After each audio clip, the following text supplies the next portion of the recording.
Friends, మనకి మన క్లాస్కి స్వాగతం. 6th క్లాస్ లెసన్ 2 అనేది మనం ఇవాళ చెప్పుకోబోతున్నాం. అలాగే మన దాంట్లో సోషల్ కంటెంట్ మరియు science content and polity, geography అన్ని రకాల కంటెంట్ అనేది లభిస్తుంది. సో ఎవరైనా సబ్స్క్రైబ్ చేయకపోతే సబ్స్క్రైబ్ చేసుకోండి. ఇప్పుడు మన 6th క్లాస్ లెసన్ 2 చాలా చిన్న చాప్టర్ అండి. ఇది వచ్చేసి చాప్టర్ పేరు పదార్థాలని సమూహాలుగా వర్గీకరించడం. సో ఈ మనకి పదార్థాలు ఎన్ని రకాలుగా ఉంటాయి? మనకు తెలిసిన దాని ప్రకారం పదార్థాలు అనేటివి ఘన పదార్థాలు ఉంటాయి, ద్రవ పదార్థాలు ఉంటాయి, వాయు పదార్థాలు ఉంటాయి. వాయు పదార్థాలు ఉంటాయి. మనకి ఘన పదార్థాలు ఎలా ఉంటాయి? మనకి ఘన పదార్థాలు గట్టిగా ఉంటాయి. ఇది కానీ, ఈ డబ్బాలు కానీ, ఈ గాజు డబ్బాలు కానీ, పెన్నులు కానీ, పెన్సిల్ కానీ ఏవైనా సరే మన ఘన పదార్థాలు అంటారు. వాటిలో అణువులు ఎలా ఉంటాయి? దగ్గరగా ఉంటాయి. అణువులు ఎలా ఉంటాయి? దగ్గరగా ఉంటాయి. అవి ద్రవ పదార్థాలు అంటే ఏంటివి? పారే గుణం కలిగిన వాటిని ద్రవ పదార్థాలు అంటారు. మామూలుగా వాటర్ కానీ, తర్వాత వచ్చేసి కెరోసిన్ కానీ, పాదరసం కానీ ఇవన్నీ ఏంటి ఒక ప్లేస్ నుంచి ఇంకొక డిస్టెన్స్కి పోతూ ఉంటాయి.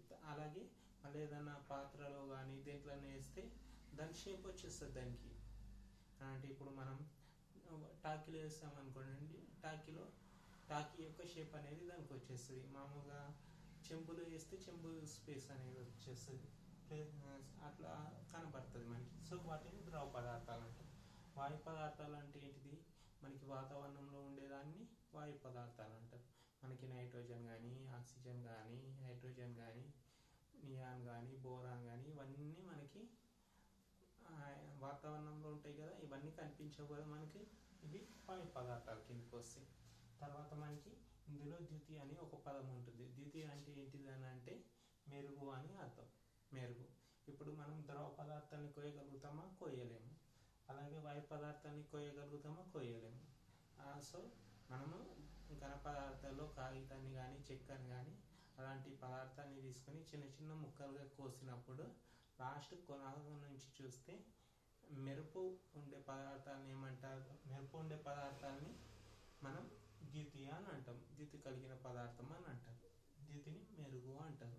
ఈ మెరుగు అనేది దేనికి ఉంటుంది? లోహ పదార్థాలకు ఉంటుంది. లోహ పదార్థాలకి ద్యుతి ఉంటుంది. ఈ లోహ పదార్థాలు అంటే ఏంటివి? అల్యూమినియం కానీ, కాపర్ కానీ అట్లా స్టీల్ కానీ ఇవన్నీ లోహ పదార్థాలు. సో అర్థమైందా? తర్వాత మనకు వచ్చేసి మనం ఇప్పుడు చెక్క ఉందనుకోండి, చెక్కతోటి మనం ఏం చేసుకోవచ్చు? ఫర్నిచర్ తయారు చేసుకోవచ్చు, మామూలుగా డోర్స్ తయారు చేసుకోవచ్చు, కుర్చీలు తయారు చేసుకోవచ్చు, అన్నీ తయారు చేసుకోవచ్చు. అలాగే మనకు కాగితం ఉందనుకోండి, కాగితంతో క్యాలెండర్స్ తయారు చేసుకోవచ్చు, తర్వాత న్యూస్ పేపర్స్ తయారు చేసుకోవచ్చు, టెక్స్ట్ బుక్స్ తయారు చేసుకోవచ్చు, అన్నీ తయారు చేసుకోవచ్చు.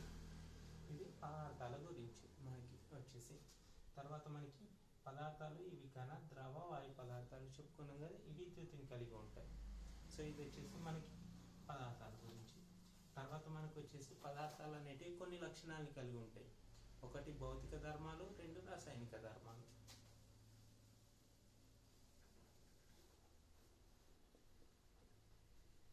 భౌతిక ధర్మాలు,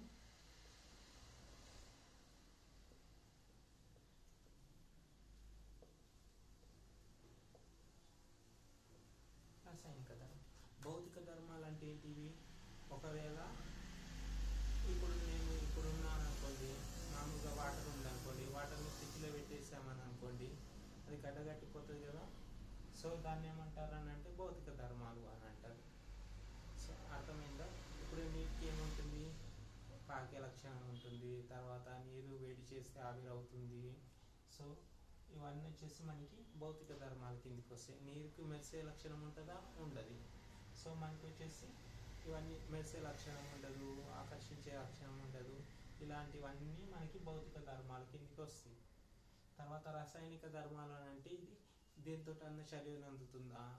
ఇప్పుడు మామూలుగా వాటర్ తీసుకున్నాం అనుకోండి, వాటర్ అనేది దేంట్లో కార్బన్ డైఆక్సైడ్ వేస్తే చర్యను అందుతుంది. సో అలా మనకి రాసాయనిక ధర్మాలు అనేటివి వస్తాయి. అర్థమైంది కదా? ఒక పదార్థానికి ఏముంటాయి? భౌతిక ధర్మాలు ఉంటాయి, రాసాయనిక ధర్మాలు ఉంటాయి. భౌతిక ధర్మాలు అని అంటే అది ఘన పదార్థమా, ద్రవ పదార్థమా, అది ఎందులోనన్నా కరుగుతుందా, దానికి దాని యొక్క స్థితి ఏంది అనేది మనకి భౌతిక ధర్మాలు. అది వాయు స్థితిలో ఉందా, ఘన స్థితిలో ఉందా, ఇట్లా అనేటివి మనకి భౌతిక ధర్మాలు. రాసాయనిక ధర్మాలు అని అంటే అది ఏదన్నా దాంతో కెమికల్ రియాక్షన్స్ అనేటివి జరుపుతుందా జరపదా అనేది రాసాయనిక ధర్మాలు. తర్వాత ఒకటి లాస్ట్ ఉంటుంది, దాని పేరే పారదర్శకత. పారదర్శకత అనే ఒక పదం ఉంటుంది. పారదర్శక వస్తువులు మనకి పారదర్శక పదార్థాలు ఉంటాయి, అపారదర్శక పదార్థాలు ఉంటాయి. తర్వాత పాక్షిక పారదర్శక పదార్థాలు ఉంటాయి.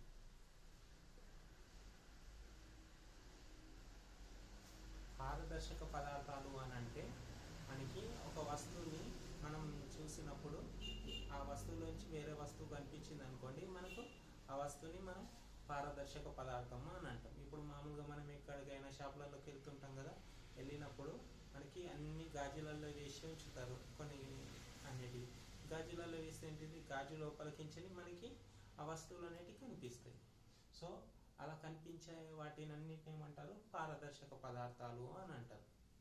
గాజు అని ఏవైనా సరే మనకి ఏదైనా కంటికి కనబడ్డది అనుకోండి, వాటిని పారదర్శక పదార్థాలు అని అంటారు. ఒక వస్తువు నుంచి ఇంకొక వస్తువు కనబడితే మనకు పారదర్శక పదార్థాలు అంటారు. అపారదర్శక పదార్థాలు అని అంటే ఇప్పుడు అవే వస్తువులు ఉన్నాయి, నేను చిక్క డబ్బాలో వేసాను అనుకోండి, మీకు కనబడతాయా? కనబడవు. ఎందుకు కనబడవు అని అంటే దాన్ని మనం చూడలేం కాబట్టి మనకు కనబడవు. సో ఇది అపారదర్శక పదార్థాల కిందికి వస్తుంది. ఈ అపారదర్శక పదార్థాలు ఏంటి, మామూలుగా చెక్క డబ్బా చెప్పుకున్నాం కదా, చెక్క అనేది మనకి అపారదర్శక పదార్థాల కిందికి వస్తాయి. తర్వాత పాక్షిక పారదర్శక పదార్థాలు, ఇది ఒకటి ఉంటుంది. పాక్షిక పారదర్శక పదార్థాలు అని అంటే ఇప్పుడు నీకు కాగితం ఉందనుకోండి, కాగితం నుంచి మనం చూస్తే కనబడుతుందా వస్తువు? కనబడదు.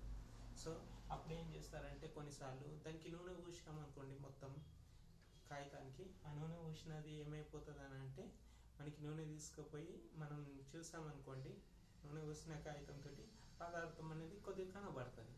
సో వాటిని పాక్షిక పారదర్శక పదార్థాలు అని అంటారు. సో ఇది వచ్చేసి మనకి పదార్థాలని సమూహాలుగా విభజించారు.